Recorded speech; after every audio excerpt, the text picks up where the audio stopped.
Hello बच्चों, तो मैं आ चुका हूँ क्लास 9th एक्सरसाइज 10.1 का 6 नंबर सवाल है। सवाल में क्या करा है, एक समबाहु त्रिभुज का परिमाप 30 सेंटीमीटर है और इसकी बराबर भुजाएं 12 सेंटीमीटर की है। इस त्रिभुज का क्षेत्रफल ज्ञात कीजिए। तो देखो, समद्विबाहु त्रिभुज ये है।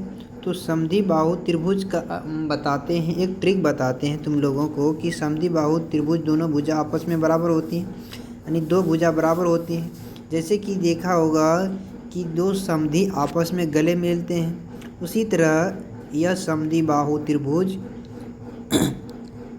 समद्वि की तरह होते हैं, यानी दो भुजा आपस में बराबर होते हैं तभी गले मिलते हैं, अन्यथा नहीं मिलते हैं। उसी तरह जो व्यक्ति दो आपस में बराबर होते हैं उसी प्रकार मिलते हैं। तो इस त्रिभुज में भी दो भुजा आपस में बराबर है, तो यह समद्विबाहु त्रिभुज है। ठीक है, तो इस प्रकार से ये क्या है, समद्विबाहु त्रिभुज है।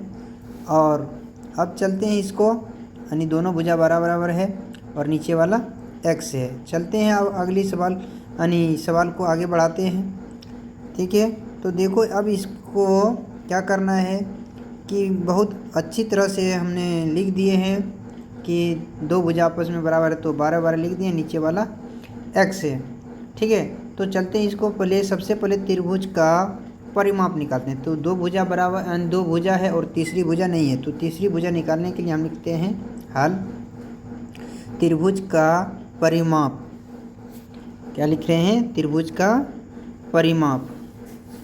तो त्रिभुज का परिमाप बराबर क्या होता है, a + b + c बटे c। a + b + c, ये a और ये b और ये c है। ठीक है, तो देखो त्रिभुज का परिमाप हमारा दे रखा 30 सेंटीमीटर, तो 30 लिख देते हैं यहाँ पर, बराबर a का मान 12 और b का मान भी 12, c का मान नहीं है तो x लिख दिया। ठीक है, तो अब देखो चलो जोड़ते हैं, तो 12 12 24 हो जाता है, इधर 30 बराबर 24 + x। ठीक है, अब इसको x पर इस पार कर देते हैं, 30 - 24 बराबर x। तो यहाँ कितना हो गया, x बराबर 6, यानी 6 हो गया, x का मान 6 हो गया। अब हमें इसे तीसरी भुजा यानी c निकल गया। अब त्रिभुज का हम अर्ध परिमाप निकालते हैं। क्या निकालेंगे, अर्ध परिमाप। तो त्रिभुज का अर्ध परिमाप सूत्र लिख लेते हैं, और त्रिभुज का अर्ध परिमाप बराबर होता है, यानी शॉर्ट में s होता है, इंग्लिश नेम से होता है s। ठीक है, तो चलो a + b + c बटे 2 ये होता है परिमाप। देखो दे रखा है 30, तो 30 लिख देते हैं, और बटे 2 15 दूना 30 हो गया, तो s का मान हमारा हो गया 15।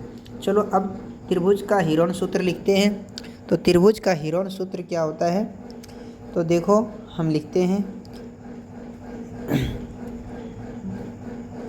देखो तुम यानी रूट के अंदर लिखते हैं। बच्चों तुम लोग को याद है तो लिख सकता है, नहीं याद है तो हम लिख देते हैं। तो ये याद कर लेना है, क्या है, s × s - a × s - b और s - c। तो चलो इसको हम सॉल्व कैसे करेंगे, तो देखो हम ले लेते हैं 15, s का मान 15 ले लेंगे, 15 × 15 - 12, फिर 15 - 12 और फिर 15 - 6। चलो अब हम क्या करते हैं, इस तीसरी की भुजा जो था 6 था तो लिख दिए। अब क्या करते हैं, इसको हम हल करते हैं। ठीक है, तो ब्रैकेट के अंदर वाले को पहले घटाएंगे। 15 में 12 गया 3, और 15 में 12 गया, इसमें भी बचा यानी 3, और उसके बाद 15 में 6 गया 9 लिख दिए। ठीक है, तो अब चलो इसको गुना कर लेते हैं, 15 को रहने देते हैं अंदर में, इसका गुणनखंड तोड़ लेते हैं, 3 × 3 और 3 × 9। चलो इसका तोड़ लिया, अब देखते हैं जोड़ा क्या को लगा, तो 15 का नहीं टूटेगा, यानी 3 × 5 = 15 तो नहीं टूटेगा, इसलिए लिखते हैं 3 × 3 √ 15। ठीक है, तो हमारा रूट 15 हो जाएगा। तो सॉरी, अरे हम इसमें 5 लिख दिए हैं, तो बच्चों 15 कर लेना। ठीक है, हम ध्यान नहीं दे पाए और हमारा वीडियो भी बन चुका है। थैंक यू बच्चों, अब इतना ही, मिलते हैं अगली नेक्स्ट वीडियो में, तब तक के लिए बाय।